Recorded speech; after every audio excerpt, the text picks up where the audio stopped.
అయితే ఈ యొక్క ఉదయకాల సమయంలో 6వ సంఘముగా ఉన్నటువంటిది ఏంటి అంటే ఫిలదెల్ఫియా సంఘము, ద ఫెయిత్ఫుల్ చర్చ్. ఫిలదెల్ఫియా సంఘము అనేది ఏంటి అంటే విశ్వాసము కలిగినటువంటి సంఘము, విశ్వాస జీవితాన్ని కలిగి ఉండి జీవించేటువంటి సంఘము.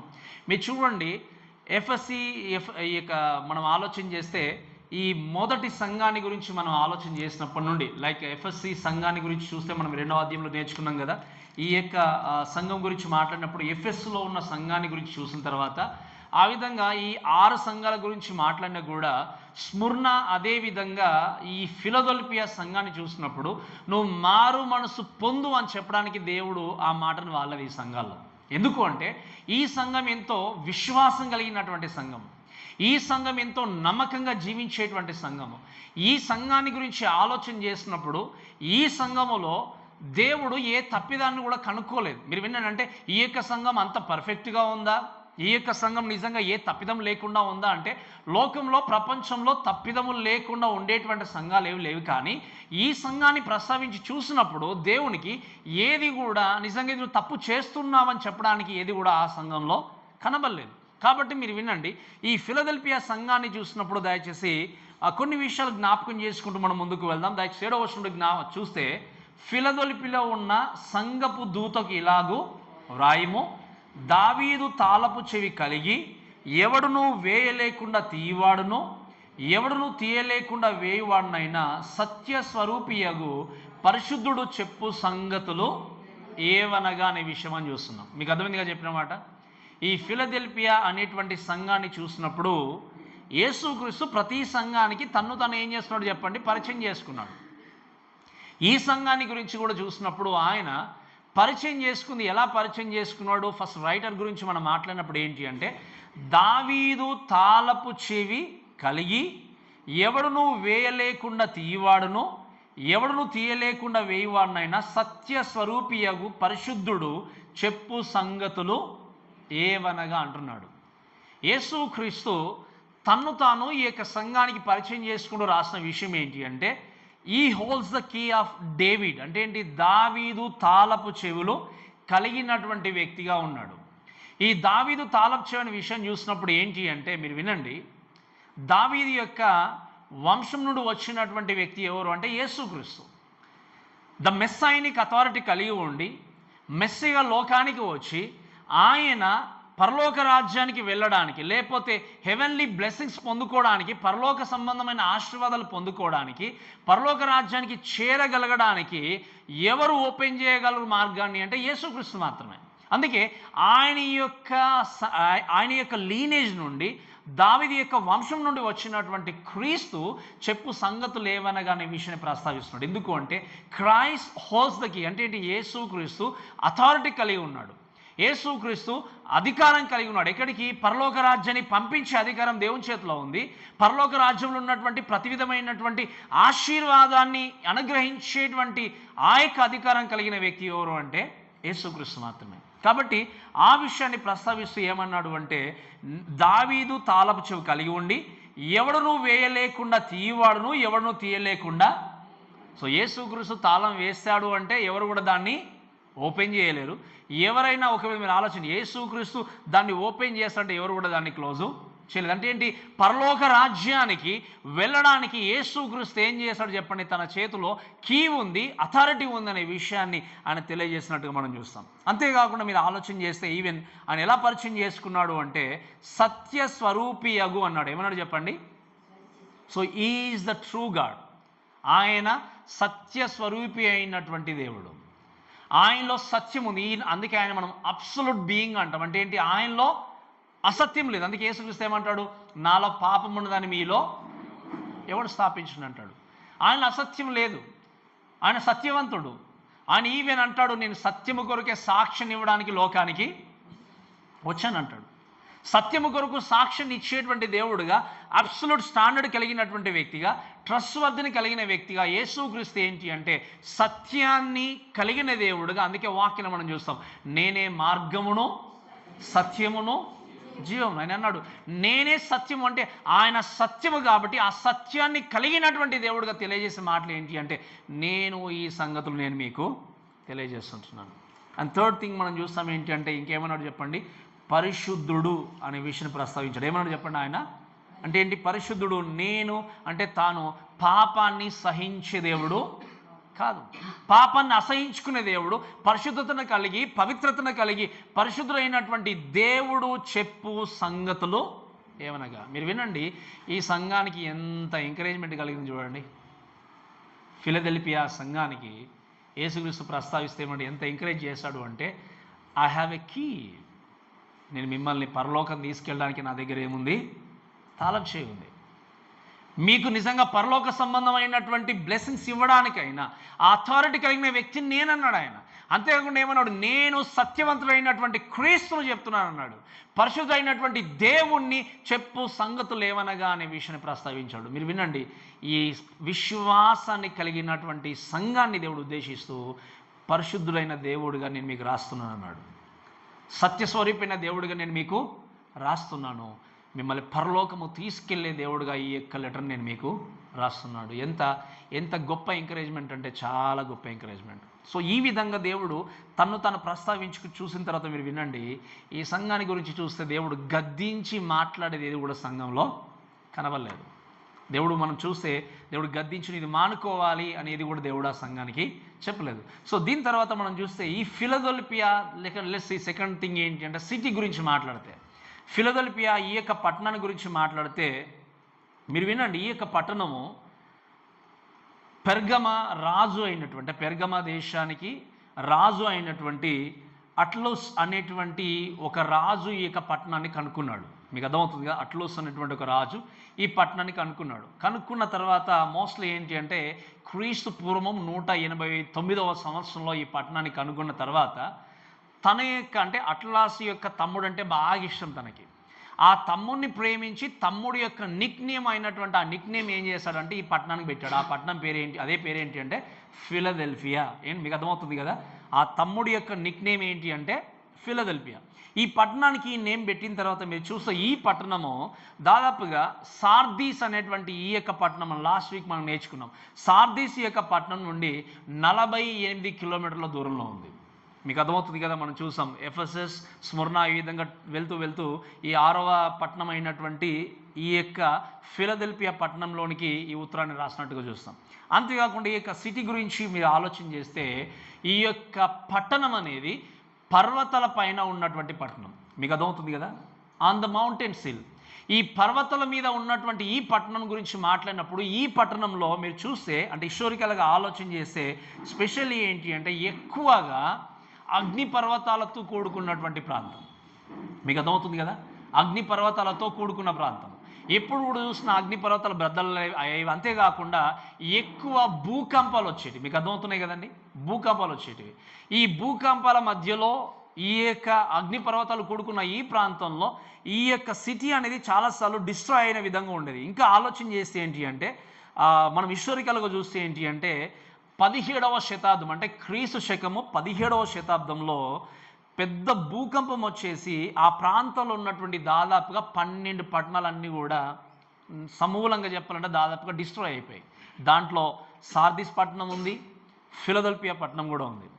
దాని తర్వాత మళ్ళీ క్రీస్తు శకము 60వ సంవత్సరంలో ఇంకా పెద్ద ఎత్తుకి వచ్చిన తర్వాత మనం నేర్చుకునబోయేటువంటి పట్టణము లవోదికైనటువంటి ఆ యొక్క పట్టణం కూడా పూర్తిగా డిస్ట్రాయ్ అయింది.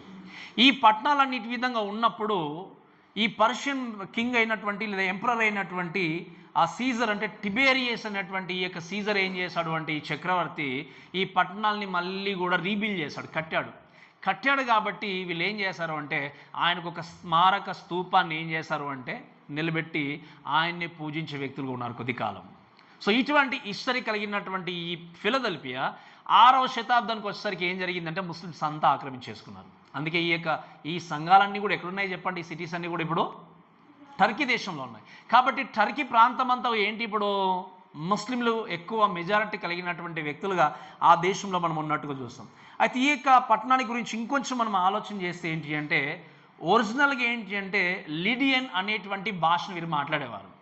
కానీ గ్రీస్ దేశస్తులు వచ్చిన తర్వాత ఆ గ్రీక్ లాంగ్వేజ్ని అఫీషియల్గా ఏం చేస్తారంటే 19వ శతాబ్దంలో అఫీషియల్గా గ్రీక్ లాంగ్వేజ్ని ఆ యొక్క ప్రాంతంలో మార్చేసినట్టుగా మనం హిస్టారికల్గా గమనిస్తాం. సో కాబట్టి ఈ యొక్క పట్టణం గురించి చూస్తే అగ్రికల్చర్గా కానీ అన్ని విధాలుగా చక్కగా ఉన్నటువంటి ప్రాంతం, కానీ చాలాసార్లు ఆటుపోట్లు ఎదురవుతూ ఈ యొక్క భూకంపాల ద్వారా కానీ, ఇంకా చెప్పాలంటే ఈ యొక్క వాల్కనిస్ ద్వారా కానీ ఇటువంటి సమస్యలు ఎదుర్కొంటున్నటువంటి ఈ పట్టణము ఈ విధంగా ఉన్నప్పుడు, ఇటువంటి పట్టణంలో మనం మూడో విషయం చూస్తే ఏంటంటే చర్చ్ గురించి మాట్లాడినప్పుడు మీరు వినండి, ఈ చర్చ్ కూడా, ఈ సంఘము కూడా ఎలా ప్రారంభించబడిందో మనకు తెలియదు కరెక్ట్గా.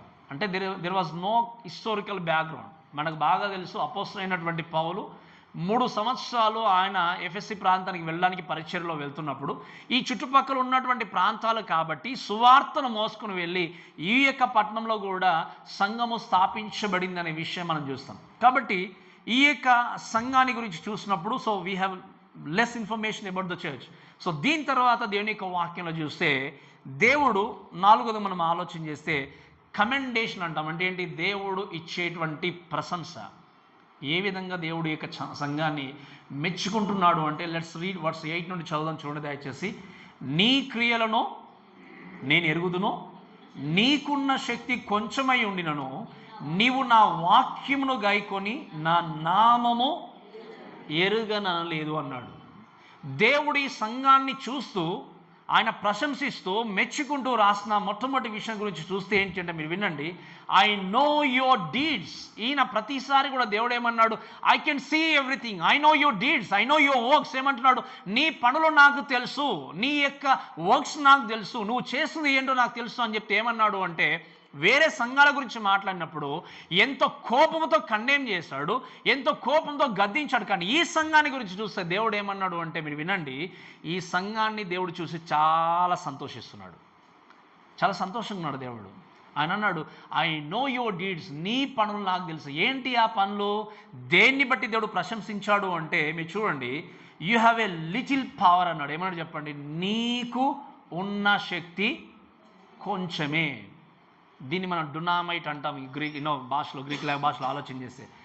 నీకున్న శక్తి కొంచెమే అంటే అర్థం ఏంటి చెప్పండి ఇక్కడ? అంటే నీకున్నటువంటి శక్తి కొంచెమే అంటే వారి శక్తి సామర్థ్యాల గురించి దేవుడు మాట్లాడలేదు. కానీ ఈ సంఘము చాలా చిన్న సంఘము, కంపేర్ టు మనం లాస్ట్ వీక్ చూసిన సార్దీస్ సంఘం చాలా పెద్దది. బట్ ఈ సంఘం ఏంటి అంటే చాలా చిన్న సంఘము. చిన్న సంఘము కాబట్టి ఈరోజు మనం ఆలోచన చేస్తే ఈ లోకల్ ప్రస్తుత దినాల్లో కూడా సంఘము తక్కువ జనాభా ఉన్నారు అంటే కాంగ్రిగేషను వాళ్ళ యొక్క శక్తి, సంఘం యొక్క శక్తి, అధికారం చాలా తక్కువ ఉంది అనుకుంటాం చాలాసార్లు. మీరు వినండి, దేవుని యొక్క ప్రణాళిక, దేవుని యొక్క శక్తి సామర్థ్యాలు సంఘంలో ఉన్నాయి, కానీ సంఘము చాలా చిన్నది. అంటే ఏంటి? విశ్వాసులు చాలా తక్కువ మంది ఉన్నారు. దేవుడు ఏమంటున్నాడు? నీకున్నటువంటి ఏమన్నాడు ఆయన? శక్తి చాలా చిన్నది అని దేవుని యొక్క వాక్యం చూస్తున్నాం. కనుక మాట గుర్తుపెట్టుకోవాలి ఏంటి అంటే, they are very small but they are not weak. నేను చెప్పినాడు మీకు అర్థమైంది కదా? వారు నంబర్లో తక్కువ మందికి ఉన్నారు, కానీ ఫెయిత్లో మాత్రము తక్కువ కనబడట్లేదు. అందుకే దేవుడు ఏమన్నాడు? ఈ ఫిలదెల్ఫియా సంఘం యు ఆర్ ఫెయిత్ఫుల్ అన్నాడు. దేవుడు ఏమన్నాడు? నీవు విశ్వాసంలో నమ్మకంగా ఉన్న వ్యక్తివి. ఆ సంఘము చాలా చిన్నదిగా ఉన్నా, తక్కువ మందితో ఉన్నా కూడా ఎక్కడ కాంప్రమైజ్ కాకుండా విశ్వాస జీవితంలో ఎదిగినటువంటి సంఘంగా ఉంది. మనం ఇన్ని సంఘాల గురించి నేర్చుకుంటూ వస్తున్నాం. మీకు అర్థమైంది ఏంటి చెప్పండి? దేవుడు నెంబరింగ్ని చూస్తే దేవుడు మెచ్చుకోలేదు, అధికారాన్ని చూసి దేవుడు మెచ్చుకోలేదు. వారు చేసినటువంటి పనులను చూసి ఇది కరెక్ట్గా ఉన్నాయా లేవా, నమ్మకంగా ఉన్నాయా లేవా. They were very few people in the church, but ఆ కొద్ది మంది ఉన్న ఆ సంఘాన్ని చూసి దేవుడు ఏమంటున్నాడంటే, I know your works and I know your ability అంటున్నాడు ఆయన. నాకు తెలుసు నీ శక్తి ఏంటో నాకు తెలుసు. నీ శక్తి కొంచెమై ఉన్నాను, నువ్వేం చేసావు? విశ్వాసాన్ని కలిగి జీవించావు. ఈరోజు దేవుని యొక్క వాక్యమైన ప్రేమైన దేవుని దయచేసి వినండి. అందుకే వీఆర్ నాట్ లుకింగ్ మనం ఇక్కడ మొదటి నుండి మనం ఆలోచన చేసేది ఏంటి అంటే, న్యూమరికల్గా మనం ఎప్పుడు ఆలోచన చేయలేదు. చేసింది ఒకటి ఏంటి అంటే, మనం ఎంతమంది ఉన్నా కూడా ఆత్మీయంగా మన జీవితాన్ని కట్టుకుంటూ వెళ్ళడం మీద మనం ఏం చేస్తాం చెప్పండి? కాన్సన్ట్రేషన్ చేస్తాం. దేవుడు అటువంటి వ్యక్తి కోసమే దేవుడు చూస్తున్నాడు, అటువంటి సంఘాల కోసమే దేవుడు చూస్తున్నాడు. అటువంటి జీవితాన్ని కలిగి ఉండి విశ్వాసాన్ని కలిగి బ్రతకాలని దేవుడు కోరుకుంటున్నాడు. మీరు వినండి. అందుకే ఇంక కొంచెం ముందుకు మనం వెళ్ళి ఆలోచన చేస్తే మీరు వినండి, spiritual power was flowing in the small church. ఏమన్నాడు చెప్పండి? శారీరకంగా న్యూమరికల్గా ఆలోచన చేస్తే చాలా చిన్న సంఘంగా కనబడ్డా ఆత్మీయంగా మాత్రం చాలా ఉన్నతంగా ఉన్నారు వీళ్ళు. అందుకే దేవుడు అంటాడు, ఈ కొండను చూసి సముద్రంలో పడవేయు అని అనాలంటే ఎటువంటి విశ్వాసం ఉండాలని చెప్పండి ఆయన. మస్టర్డ్ సీడ్ అంతే కదా, ఆవగింజంత విశ్వాసం ఉంటే చాలు అన్నాడు దేవుడు. ఇక్కడ మీరు ఆలోచన చేయండి, మీరు ఫిజికల్గా శారీరకంగా కొద్దిమంది కనబడ్డా విశ్వాస జీవితంలో మాత్రం చాలా చక్కటి జీవితాన్ని కలిగి ఉన్నారు, విశ్వాస జీవితంలో ఎదిగే వ్యక్తులు ఉన్నారు. కాబట్టి దేవుడు ఏమంటున్నాడు, I know your work, so your ability is very small, your strength is very small, but ఏమేం జరిగింది, నువ్వు చాలా నమ్మకంగా నీ జీవితాన్ని ఏం చేస్తున్నావు, కొనసాగిస్తుంటున్నావు. అందుకే ఈ యొక్క మాటను బట్టి మాత్రమే కాదు దేవుడు ఇంకా ప్రశంసించింది ఏంటి అంటే, చూద్దాం ముందు దయచేసి. నీవు అంటే నీకున్న శక్తి కొంచెమై ఉండినను నీవు నా వాక్యమును ఏం చేశావు, గైకొన్నావు అన్నాడు. ఈ మాటను దయచేసి మీరు వినండి. నీకున్న శక్తి కొంచెంగా ఉన్నా కూడా నువ్వు చేసింది ఏంటంటే you have kept my word. అంటే ఏం చేస్తావు, నీవు ఒబీడియంట్గా జీవించావు. సో నువ్వు కొద్దిమందిగా కనబడ్డా కూడా వాక్యము బోధింపబడినట్టుగా, వాక్యము ప్రకటింపబడినట్టుగా, వాక్యంలో ఉన్నదానికి నువ్వేం చేస్తావు, విధేయత కలిగి జీవించావు. అయ్యో మిగతా చర్చెస్ లాగా సార్దీస్ సంఘం ఇలా ఉంది కదా, లేదా మిగతా చర్చెస్ లాగా పెర్గమ సంఘం నిజంగా నికాయిలతో బోధలతో ఇలా జీవించింది కదా అని చెప్పి వేరే సంఘాలతో కంపేర్ చేయకుండా ఉన్నటువంటి కొద్దిమంది ఉన్నా కూడా వారి జీవితంలో వాక్యాన్ని గైకొనే వ్యక్తులుగా ఉన్నారు, వాక్యానికి విధేయత చూపే వ్యక్తులుగా ఉన్నారు. అందుకే దేవుడు ఏమన్నాడు అంటే, నిజంగా మిమ్మల్ని బట్టి నేను ఏం చేస్తున్నాను, సంతోషిస్తున్నాను అన్నాడు. ఈరోజు వాక్యం విన్న ప్రేమ దేవుని దయచేసి వినండి. ఈ యొక్క సంఘము చాలా చిన్నదిగా ఉన్నా కానీ వాక్యాన్ని ప్రేమించే విషయంలో, వాక్యాన్ని గైకొనే విషయంలో మాత్రము చాలా ఉన్నతంగా ఉన్నారనే విషయాన్ని ఎప్పుడు మర్చిపోకూడదు. అందుకే ఏ true Christian obese the lord and obese his word. నిజమైన క్రైస్తవుడు ఏం చేస్తాడు చెప్పండి, దేవునికి లోబడి జీవిస్తాడు, దేవుని వాక్యానికి లోబడి జీవిస్తాడు. దేవుని వాక్యానికి లోబడి జీవించినటువంటి వ్యక్తి నిజమైన క్రైస్తవుడు కాదు. దేవునికి లోబడకుండా జీవించే వ్యక్తి నిజమైన క్రైస్తవుడు కాదు. లోకంలో ఎన్ని ఉన్నా కూడా మన జీవితంలో నీవు దేవునికి లోబడకపోతే, దేవుని యొక్క వాక్యానికి లోబడకపోతే దేవుడు అంటాడు ఏంటి అంటే, యు ఆర్ నాట్ ఫేత్ఫుల్ అంటాడు దేవుడు ఖచ్చితంగా. ఈ సంఘాన్ని ఎందుకు ఫేత్ఫుల్ అన్నాడు దేవుడు, ఈ సంఘాన్ని ఎందుకు విశ్వాసంలో నమ్మకంగా ఉన్నారని అన్నాడు అంటే, నీవు నన్ను ప్రేమించే వ్యక్తి ఉన్నావు, నీవు వాక్యాన్ని గైకొనే వ్యక్తి ఉన్నావు. ప్రేమ దేవుడు ఈ సమయంలో అడుగుతున్న ప్రశ్నకు దయచేసి వినండి. ఎంతమంది వాక్యానికి విధేయులుగా జీవించే వ్యక్తులు ఉన్నారు, ఎంతమందికి నిజంగా వాక్యానికి లోబడే వ్యక్తులు ఉన్నారు? ఈరోజు ఉన్నటువంటి క్రైస్తవ జీవితంలో చూస్తే ఎన్నో సందర్భాల్లో తెలిసి కూడా తప్పు చేసేటువంటి క్రైస్తవ జీవితాన్ని కలిగి ఉన్న వ్యక్తులను చూస్తాం. ఒకసారి ఒక ప్రీచర్ మాట్లాడుతూ స్త్రీల గురించి మాట్లాడుతూ ఒక మాట చెప్పాడు ఏంటి అంటే, a wife should submissive to her husband అని చెప్పాడు. అంటే భార్య ఏం చేయాలి, భర్తకి లోబడి జీవించాలని చెప్పినప్పుడు ఆవిడ వచ్చేసి పెద్ద గందరగోళం చేసి, హిస్టారికల్గా జరిగింది ఈ సిచ్యువేషన్, గందరగోళం చేసేసి అసలు ఈ చర్చ ఏంటి, ఈయన పాస్టర్ ఏంటి, ప్రపంచంలోని కొత్తదాన్ని తీసుకొస్తున్నాడు అని చెప్పేసి మాట్లాడిందట ఆవిడ. మాట్లాడుతూ అంటే మేము భర్తకు లోబడి జీవిస్తూ పిల్లల్ని కంటూ ఇంకా ఇంట్లోనే ఉండాలా అన్నట్టుగా మాట్లాడినప్పుడు, తర్వాత ఈ ప్రీచర్తో మళ్ళీ కాంటాక్ట్ అయి మాట్లాడిన తర్వాత ఆయన మాట్లాడి చెప్పింది ఏంటి అంటే, నువ్వు వాక్యానికి లోబడుతున్నావా, విధేయత చూపిస్తున్నావు అంటే, నేను పర్ఫెక్ట్గా లోబడుతున్నానండి అందట. మరి నేను చెప్పిన మాట ఎక్కడి నుండి, ఆయన చెప్పిన మాట ఏంటి అంటే, నేను చెప్పిన మాట ఎక్కడి నుండి, భార్యలారా మీ భర్తలకి ఏం చేయండి, నీకు కొత్తదేం చెప్పలేదు కదా, నువ్వు లోబడుతున్నావు అని ప్రకటిస్తున్నావు కానీ నువ్వేం చేస్తున్నావు, మళ్ళీ నేను చెప్పింది తప్ప అంటున్నావు. అలానే లోకంలో ఎంతోమంది క్రైస్తవులు కూడా ఆ పాస్టర్ గారు కరెక్టేనండి మేము లోబడుతున్నాం వాక్యానికి అంటారు, కానీ పాస్టర్ గారు చెప్పినప్పుడు ఇది మాకేదో విరుద్ధంగా ఉంది. యూ సీమ్స్ టు బి నాకు ఏంటి అంటే, ఓకే నేను విధేయత చూపిస్తున్నాను, లోబడుతున్నాను, దేవుడు ప్రేమిస్తున్నాను అనుకుంటున్నారు, కానీ లోబడనొల్లనటువంటి క్రైస్తవుని దేవుడు చూసి చెప్పే మాట యు ఆర్ నాట్ ఫెయిత్ఫుల్ అని దేవుడు ఖచ్చితంగా అంటాడు.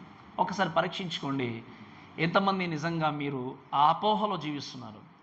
నిజంగా పవన్ పాస్టర్ గారు నిజంగా నేను దేవుడి కొరకు జీవిస్తున్నాను, బ్రతుకుతున్నాను, ఈ వాక్యంకి లోబడుతున్నాను అన్నప్పుడు ఈ వాక్యము చెప్పినట్టుగా నీ జీవితాన్ని నువ్వేం చేయాలి, కొనసాగించాలి. దేవుడు చెప్పిన మాట ఏంటి అంటే, నువ్వు మనుషులకు లోబడి జీవించమని చెప్పట్లేదు, మనుషుల యొక్క వారికి అనుగుణంగా వారి యొక్క ఆలోచనకు అనుగుణంగా బ్రతకమని చెప్పట్లేదు. దేవుడు చెప్పిన మాట ఏంటి అంటే, చాలాసార్లు జ్ఞాపకం చేశాను, if you love me keep my commandments. నీవు నన్ను ప్రేమించినట్టయితే ఏం చేయాలి? నువ్వు ఆజ్ఞలు ప్రేమిస్తే దేవుడికి ఎప్పుడు నచ్చే వ్యక్తిగానే ఉంటావు. దేవుణ్ణి ప్రేమించే వ్యక్తి ఎప్పుడు నచ్చే వ్యక్తిగానే ఉంటావు. దేవుణ్ణి ప్రేమించినటువంటి వ్యక్తి గద్దింపు మాటలైనా, ఈ వాక్యం నుండి వచ్చే మాటలైనా, నేను లోబడుతున్నానని భ్రమలో బ్రతాడు కానీ నిజంగా లోబడి జీవించాడు. బట్ ఈ సంఘాన్ని చూసి దేవుడు ఏమన్నంటే, నీకున్న శక్తి కొంచెమైనా నువ్వేం చేసావు అంటే నమ్మకంగా జీవించావు. యు కెప్ట్ మై వర్డ్ అన్నాడు దేవుడు. అంతేకాకుండా ఇంకో మాట చదువు చూడండి దయచేసి. నీవు నా వాక్యంను గైకొని నా నామమును ఏమన్నాడు చెప్పండి? ఎరుగననలేదు అని చెప్పాడు. సో మీరు వినండి, you have not denied my name. Talks about loyalty. ఇంకా నిజంగా తగ్గించుకుంటూ దేవుని కొరకు నిలబెడుతూ మీరు ఆలోచన చేయండి. ఇక విషయం చూస్తే వాళ్ళు చేసిన విషయం ఏంటి అంటే, దేవుడు అన్నాడు, యు ఆర్ వెరీ ఫేత్ఫుల్, ఎందుకంటే నీవు నా నామాన్ని ఎరగనలేదు. అందుకే దేవుడు అంటాడు కదా, ఈ లోకంలో ఎవరైతే నన్ను ఒప్పుకుంటారో, ఏమన్నాడు దేవుడు? తండ్రి దగ్గర నేను వాడిని ఒప్పుకుంటాను. ఈరోజు మీరు వినండి, ఈ సంఘానికి ఎక్కువ మొన్న సంఘం లాగా ఎక్కువ శ్రమలు వచ్చినట్టు మనకి హిస్టరీ కలగలేదు. But still they had some kind of persecution. వాళ్ళు కొన్ని పర్సిక్యూషన్స్ గుండా వెళ్ళారు, బాధల గుండా వెళ్ళారు, శ్రమల గుండా వెళ్ళారు. అదేంటో మనం వర్స్ 9లో చూస్తాం. తర్వాత ఆ బాధల గుండా శ్రమల గుండా వెళ్ళినా కూడా వాళ్ళు దేవుడు కాదు అనే విషయాన్ని మాత్రం ఎప్పుడు కూడా బహిరంగ ప్రకటించకుండా, నా దేవుడు, ఆయనే దేవుడు, ఆయనే క్రీస్తు అని చెప్పి ఒప్పుకొని ఏం చేశారు చెప్పండి? వాళ్ళు జీవించినట్టుగా చూస్తాం. ఈరోజు ఈ వాక్యం మీద ప్రేమ దేవుళ్ళారా, నీ జీవితంలో ఒక్కసారి మీరు గమనించండి.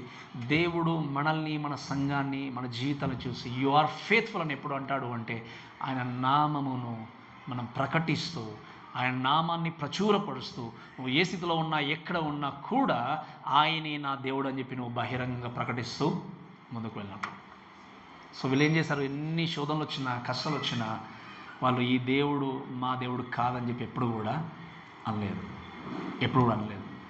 మీరు వినండి, నిజంగా దేవుణ్ణి గుర్తిరిగినటువంటి వ్యక్తి, నిజంగా దేవుని యొక్క గొప్పతనం అర్థం చేసుకున్నటువంటి వ్యక్తి ఎప్పుడు కూడా ఆయన డినై చేయడు. పేతురు ఏమన్నాడు చెప్పండి? ఏమన్నాడు పేతురు? ప్రభా కోడి కొయ్య అంటే ఏమన్నాడు? నేను నిన్ను అంటే ఎన్ని శోధనలు వచ్చినా, కష్టాలు వచ్చే వరకు నా ప్రాణం పోవాల్సి వచ్చినా కూడా నేను మిమ్మల్ని ఎవరో ఎరగనని చెప్పని అన్నాడు ఆయన. అప్పుడు యేసుక్రీస్తు ఏమన్నాడు? కోడి కూయక మునుపు ఎన్నిసార్లు కోడి కూర్చుంది, ఎన్నిసార్లు అబద్ధం అన్నాడు చెప్పండి? 2 సార్లు కోడి కూర్చుంది, 3 సార్లు ఏం చేశాడు? ఈయన అబద్ధం అన్నాడు. ఈరోజు నుండి మన ఫెయిత్, మన ఆలోచన చేసినప్పుడు, విశ్వాస జీవితాన్ని ఆలోచన చేసినప్పుడు, మన చుట్టూ ఉన్నటువంటి పరిస్థితులు మనల్ని నిజంగా ప్రేరేపించి దేవునికి దూరంగా తీసుకెళ్లే విధంగా ప్రయత్నం చేయొచ్చు. బట్ రిమెంబర్, నువ్వు కలిగి ఉన్న దేవుడు నీకు విశ్వాసాన్ని అనుగ్రహించే దేవుడు. అందుకే వినుట వలన విశ్వాసం కలుగుతుంది. ఎందుకు వీరి జీవితంలో విశ్వాసం ఉంది చెప్పండి? ఎందుకు చెప్పండి వీరి జీవితంలో విశ్వాసం ఎందుకంటే వీళ్ళు వాక్యాన్ని ఏం చేస్తున్నారు? గైకొని విధేయత చూపిస్తున్నారు. మీరు ఎంతకాలం వాక్యం విన్నా కూడా, ఎంతకాలం సంఘానికి వచ్చినా కూడా ఈ వాక్యానికి విధేయత చూపించకపోతే మీ జీవితంలో విశ్వాసం అనేది ఉండదు. That's for sure. ఎన్ని ప్రయత్నాలు చేసినా విశ్వాస జీవితాన్ని మనం ఏ మార్కెట్లో కొనుకొచ్చుకోలేము. విశ్వాస జీవితాన్ని ఎక్కడికి వెళ్ళి సంపాదించుకోలేం. విశ్వాస జీవితంలో మనం ఎదగాలి అంటే ఈ వాక్యం మన హృదయంలోనికి ఏం చేయాలి చెప్పండి? వెళ్ళాల్సిందనే విషయాన్ని స్పష్టంగా మన దేవుని యొక్క వాక్యం ద్వారా జ్ఞాపకం చేసుకుంటూ ముందుకెళ్ళాలి. అందుకే ఇంకో మాట జ్ఞాపకం చేస్తున్నాడు. అందుని బట్టి కాదు మిమ్మల్ని ఇంకా నేను ప్రశంసించేది, ఇంకా దేని కొరకు అంటే ఆయన అన్నాడు చూడండి, ఇదిగో తలుపు వద్ద నిలిచి నీదుట తీసిస్తున్నాను, దాన్ని ఎవరిని కూడా వేయనేరుడు అని చెప్పిన తర్వాత మీరు చూస్తే, దేవుని యొక్క వాక్యంలో చూస్తే ఇంకొక మాట ఏంటి అంటే, లైక్ నామం గైకొన లేదని మాట్లాడిన తర్వాత లైక్ వర్స్ 10లో మనం చూస్తే ఏంటి అంటే, ఓర్పు విషయమై వాక్యాన్ని గైకొన్నామని కూడా చూస్తాం మనం. అంటే ఏంటి? ఎండ్యూరెన్స్ అంటే పేషెన్స్ని కలిగి ఉండి, పర్సివరెన్స్ని కలిగి ఉండి ఏం చేస్తారు ఈ వ్యక్తులు? నమ్మకంగా దేవుని యొక్క సంధానంలో ముందుకెళ్ళినట్టుగా మనం చూస్తాం. సో ఈ యొక్క మాటను బట్టి దయచేసి మనం అర్థం చేసుకుంటూ దేవుని సంఘంలో ముందుకు మనం సాగే వ్యక్తులు ఉండాల్సింది ఏంటి అంటే, నీవు నా వాక్యమును గాయకొని నా నామమును ఎరగలేదనే విషయాన్ని మనం స్పష్టంగా జ్ఞాపకం చేసుకుంటూ వెళ్ళిన తర్వాత వర్స్ 10లో రాయబడిన మాట ఏంటంటే, నీవు నా ఓర్పు విషయమైన వాక్యమును గైకొన్నావు అన్నాడు. ఇక్కడనేమో వాక్యాన్ని ఏం చేస్తావు? గైకొనమనే విషయాన్ని కూడా మాట్లాడాడు. మళ్ళీ 10వ వచనంకి వచ్చిన తర్వాత ఏమన్నాడు చెప్పండి? నీవు నా ఓర్పు విషయమైన వాక్యం అంటే ఏంటి? నేను ఎలాగైతే ఓర్చుకున్నానో, ఎలాగైతే అనుభవించానో, ఎలాగైతే శ్రమల గుండా వెళ్ళి అన్నీ సహించి వచ్చానో, అలాగ నీవు కూడా నాలాగా నీవు జీవితాన్ని ఏం చేస్తున్నావు? కొనసాగిస్తున్నావు. What a wonderful statement. ఆలోచన చేయండి. నిజంగా ఎవరిని, ఏ సంఘాన్ని చూసి దేవుడు ఇటువంటి మాట చెప్పలేదు. నాలాగా నువ్వేం చేస్తున్నావు? సహనాన్ని కలిగి ఉన్నావు. నాలాగా నువ్వేం చేస్తున్నావు? సహనాన్ని కలిగి ఉండి ప్రతిదాన్ని ఓర్చుకొని విశ్వాస జీవితాన్ని కలిగి జీవిస్తున్నావు. అందుకే ఈరోజు నిజమైన క్రైస్తవుడు వెంబడించాల్సింది క్రీస్తు మాత్రమే. నిజమైన క్రైస్తవుడు స్వారూప్యంలోనికి మారాల్సింది ఎవరి స్వారూప్యంలోనికి చెప్పండి? క్రీస్తు స్వారూప్యంలోనికి. ఈ స్వారూప్యంలోనికి మారకుండా ఎన్ని రకాల ప్రయత్నాలు చేసినా నీ జీవితంలో క్రీస్తును వెంబడించినంత కాలము ఆయనకు నమ్మకమైన క్రైస్తవుడికి ఎప్పుడు కూడా జీవించలేరు. అందుకే దేవుడు వీళ్ళను నిజంగా ఆ యొక్క మాట అనడానికైనా కానీ లేకపోతే కండెమ్ చేయడానికి కానీ ఏం లేవు, కానీ ఏం చేస్తున్నాడు? ప్రశంసిస్తూ కూడా మెచ్చుకుంటూ వాళ్ళని ఏం చేస్తున్నాడు? ముందుకు తీసుకెళ్ళినట్టుగా మనం చూస్తాం. అందుకే దయచేసి మనం ఇంకా దీని తర్వాత ఇంకా ఆలోచన చేస్తే let's go to words number 5th one చూస్తే ఏంటంటే కావనెంట్. అంటే కావనెంట్ గురించి మాట్లాడినప్పుడు ఇది కూడా ఏంటంటే ఇలా ఇస్తే ప్రామిస్ అనే విషయం తెలియజేస్తే ఏమన్నంటే మళ్ళీ చదవని చూడండి దయచేసి. ఇది 8వ వచనం చూస్తే, ఇదిగో తలుపు నీ ఎదుట తీసించున్నాను, దాన్ని ఎవరు కూడా, అంటే ఏంటి? నువ్వు నమ్మకంగా ఏం చేస్తావు? నీకున్నటువంటి విశ్వాసము కొంచెం, అంటే నీవు నంబరింగ్లో కొంచెంగా ఉన్నా కూడా విశ్వాసాన్ని కలిగి ఉన్నావు. అంతేకాకుండా చూస్తే ఏంటి? నువ్వు వాక్యానికి విధేయుడిగా జీవించావు. అంతేకాకుండా ఏంటి? నువ్వు నా నామాన్ని ఎరగనకుండా జీవించావు. ఈవెన్ చెప్పాలంటే ఓర్పు విషయమై సహనాన్ని కలిగి ఏం చేసావు? వాక్యానికి విధేయులుగా జీవించావు. కాబట్టి నేను నీకు ప్రామిస్ చేస్తున్నాను దేవుడు. ఈరోజు మరొక్కసారి మాట జ్ఞాపకం చేసిన ముందుకెళ్తాను. ఈరోజు వాక్యాన్ని, అందుకే నేను చాలాసార్లు చెప్తా ఉంటాను ఒక మాట, ఈ వాక్యము అనేది మన చేతిలో ఉన్నప్పుడు దీని యొక్క విలువ తెలియకుండా జీవించేటువంటి క్రైస్తవులు ఎంతమంది ఉన్నారు. కానీ మీకు ఒకవేళ సమయం ఉంటే కొంతమంది మిషనరీ స్టోరీస్ కానీ ఈ వాక్యం మన చేతుల్లోకి రావడానికి ఎన్నిసార్లు కష్టపడ్డారో, ఎంత కష్టపడ్డారో ఒక్కసారి మీరు గ్రహిస్తే దీని విలువ అనేది మీకు అర్థమవుతుంది. మన తెలుగు బైబిల్ని ట్రాన్స్లేషన్ చేసింది ఎవరు చెప్పండి? విలియం కేరీ చేశాడు. విలియం కేరీ గారు దాదాపుగా ఇక్కడికి వచ్చిన తర్వాత ఆయన కష్టపడుతూ, మీరు ఆలోచన చేస్తే ఈ యొక్క పుస్తకం ఈ బైబిల్ని మొత్తము కూడా తెలుగులోనికి అనువదించిన తర్వాత తగలబెట్టేశారు. మీకు అర్థమవుతుంది కదా? మనం ఒక పేజీ ట్రాన్స్లేషన్ చేయాలంటేనే టేక్స్ టైం, అంతే కదా? ఇంగ్లీష్ నుండి తెలుగులోనికో, తెలుగు నుండి ఇంగ్లీష్లోనికో చేయాలంటే చాలా టైం తీసుకుంటుంది. అలాంటిది ఈ బైబిల్ మొత్తం ఆయన అనువదించిన తర్వాత ఏం చేశారు చెప్పండి? తగలబెట్టేశారు. కానీ డిస్కరేజ్ కాకుండా ఏం చేస్తాడో తెలుసా? మళ్ళీ కూడా కృంగిపోకుండా మళ్ళీ ప్రారంభించి తన పని ఏం చేస్తాడు? ఆయన ముగించాడు. ఈరోజు మన చేతుల్లో ఉన్నటువంటి ఈ బైబిల్ని చదవడానికి మనకు సమయం ఉండట్లేదు. ఈ బైబిల్ని ఓపెన్ చేయడానికి మనకు సమయం ఉండట్లేదు. ఒక మాట చెప్తాను వినండి, క్రీస్తు గురించి మీకు తెలియాలి అంటే ఈ పుస్తకం తప్ప ఏది తెలియజేయదు. ఈ మాట నేను చెప్పినప్పుడు మీకు అర్థమైందమ్మా? క్రీస్తు గురించి తెలియాలి అంటే ఈ పుస్తకం తప్ప వేరే పుస్తకం మీకు తెలియజేయదు. ఆ పరలోక రాజ్యాన్ని గురించి నువ్వు తెలుసుకోవాలి అంటే ఈ పుస్తకం తప్ప వేరే పుస్తకం నీకు. మరి ఏం చేయాలి? ఇప్పుడు మనము దీన్ని చదవడం మాత్రమే కాదు, దీన్ని ఏం చేయాలి? మనము గైకొని జీవించాలి. సో ఈ విధంగా వీళ్ళు నమ్మకంగా ఉంటూ ముందుకు వెళ్ళిన దాన్ని బట్టి దేవుడు వారిని ప్రశంసిస్తూ, అంతేకాకుండా ఇక కవనెంట్ ప్రామిస్ చేస్తే ఏమన్నంటే మనం దయచేసి చూద్దాం. ఏమన్నాడు ఆయన? నేను ఇదిగో తలుపు నీ ఎదుట తీసించిన, దాన్ని ఎవడు కూడా ఇంకా, so I have open the door for you అన్నాడు ఆయన. ఏమన్నాడు చెప్పండి? నేను ఇంకా మీకు ఏం చేశాను? తలుపును ఓపెన్ చేసి పెట్టాను. So you have a open door అని ఏమన్నట్టు అర్థం ఏంటి? మీరు మీరు ఇటువంటి విశ్వాస జీవితాన్ని కలిగి బ్రతుకున్నారు కాబట్టి you are eligible to get into heaven. నువ్వు పరలోక రాజ్యానికి వెళ్ళడానికి నువ్వేంటి? అర్హుడు. నీకు తలుపు నేను ఓపెన్ చేసి పెట్టి ఉన్నాను కాబట్టి ఆయన ఏమన్నాడు? ఇంకా ఆ యొక్క తలుపు విషయం ఆలోచన చేసినప్పుడు వాక్యంలో గమనిస్తే నేనేం చేశాను అంటే ఆ తలుపు నీతో ఉంచిన దాన్ని ఎవడు కూడా ఎప్పుడు కూడా క్లోజ్ చేయడు ఇంకా మీకు. ఎందుకు? దీన్ని బట్టి మీరు అర్థం చేసుకోండి. So it's talks about even eternal salvation, even it's talks about evangelism. మీరు చూడండి, అందుకే యేసు క్రీస్తు సొంత రక్షణ ఒక వ్యక్తి నిజంగా జెన్యున్గా అంగీకరిస్తే ఆ వ్యక్తి మళ్ళీ రక్షణ ఎప్పుడు కూడా కోల్పోడు. నేను చెప్పడం మీకు అర్థమైంది కదా? It's talks about eternal salvation. అయ్యో ప్రభా ఈరోజు పాపం చేశాను కదా అంటే దేవుడు మళ్ళీ నీ హృదయం నుండి వెళ్ళిపోడు. ఎప్పుడు నువ్వు నిజంగా యేసుకు సొంత రక్షణ అంగీకరిస్తే you are secure forever. అందుకే దేవుడు ఏమన్నాడు? నేను పరిశుద్ధాత్మ దేవుణ్ణి నేనేం చేస్తాను? నీ హృదయంలో ముద్రించి ఉన్నాడు. కాబట్టి ఆ ముద్రను ఓపెన్ చేసే అధికారం సాతాను కూడా లేదు. ఆ ముద్రను ఓపెన్ చేసే అధికారం ఏ పాపానికి కూడా లేదు. కాబట్టి నువ్వు క్రీస్తును అంగీకరించినట్టయితే, నిజంగా దేవుణ్ణి అంగీకరించినట్టయితే నీ బ్రతుకులో దేవుడు చెప్పేది ఏంటంటే, నీ జీవితానికి ఇచ్చిన ప్రామిస్ ఏంటంటే యు ఆర్ సెక్యూర్ ఎటర్నల్లీ. నువ్వు పర్మనెంట్గా దేవుళ్ళు ఏమైపోయావు? ఆయన కుమార్తెగా మార్చబడ్డావు. పర్మనెంట్గా నీవు ఆయన కుమారుడిగా మార్చబడ్డావు. నేను అడిగే ప్రశ్న ఏంటి అంటే, నిజంగా నీకు ఆ యొక్క ఎటర్నల్ సెక్యూరిటీ, పర్మనెంట్ సాల్వేషన్ అనేది నీ జీవితంలో ఉన్నదా లేదా? నువ్వేం చేసుకోవాలి? క్వశ్చన్ చేసుకోవాలి అంటే, నిజంగా క్రీస్తుని హృదయంలో ఉదయించాడా లేదా? లేదా ఒక చిన్న తప్పు చేస్తే, ప్రభా మీరు నాకు దూరం అయిపోతున్నారేమో అన్న ఫీలింగ్లో నీవు ఉన్నావంటే, దేవా మీరు నన్ను వదిలేసి వెళ్ళిపోతున్న ఫీలింగ్లో నీవు ఉన్నావు అంటే, నిజంగా రక్షణ అంటే నీకు ఇంకా తెలియదేమో. ఒక వ్యక్తి నిజంగా దేవుణ్ణి జెన్యున్గా అంగీకరించాడు అయితే, ఆయన ఖచ్చితంగా పర్మనెంట్గా దేవునితో ఏం చేస్తాడు చెప్పండి? రక్షణ కలిగి ఉంటాడు. అందుకే వాక్యం చూస్తే ఆ డోర్ను ఎవరు కూడా మళ్ళీ క్లోజ్ చేయరు. మనందరి కోసం దేవుడు ఏం చేస్తాడు చెప్పండి? పరలోక ద్వారాన్ని తెరిచినట్టుగా దేవుని యొక్క వాక్యం చూస్తాం. సో ఈ మాటను బట్టి దయచేసి ఇంకా మనం ముందుకు వెళ్తే దయచేసి మనం చూద్దాం. ఆయన ఏమన్నాడు? ఇంకా I will make them come and బో డౌన్ ఎట్ యువర్ ఫీట్ అనే విషయాన్ని వర్స్ 9లో చూస్తే, ఎందుకు మరి నిజంగా ఇటువంటి కొన్ని శ్రమల గుండా వీరు వెళ్ళినా కూడా నామాన్ని ధిక్కరించకుండా ముందుకు వెళ్తున్నప్పుడు చూస్తే వర్స్ 9లో చూద్దాం. యూదులు కాకయే తాము యూదులమని అబద్ధమాడు సాతాను సమాజపు వారిని రప్పించదును. వారు వచ్చి నీ పాదముల ఎదుట నమస్కారం చేసి, ఇదిగో నిన్ను ప్రేమించుతానని తెలుసుకున్నట్లు ఏం చేస్తాను నేను. ఈ మాట చాలా జాగ్రత్త వినండి దయచేసి. ఆయన ఏమన్నాడు?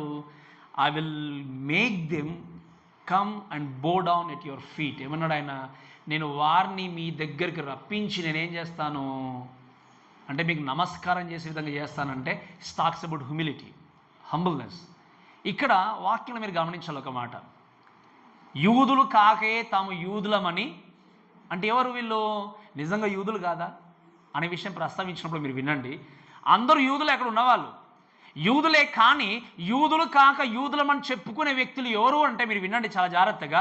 మేము యూదులమని యూదుల యొక్క పేరు పెట్టుకొని, ఇంకా చెప్పాలంటే యూదా గోత్రాల్లో లేకపోతే ఇశ్రాయేలు జనాంగంగా వాళ్ళు జన్మించి జన్మపరంగా పుట్టుకతో వాళ్ళు యూదులుగా ఉంటున్నారు, కానీ దేవుణ్ణి గురించిన సత్యాన్ని ఎరిగిన వ్యక్తులు మాత్రమో కాదు.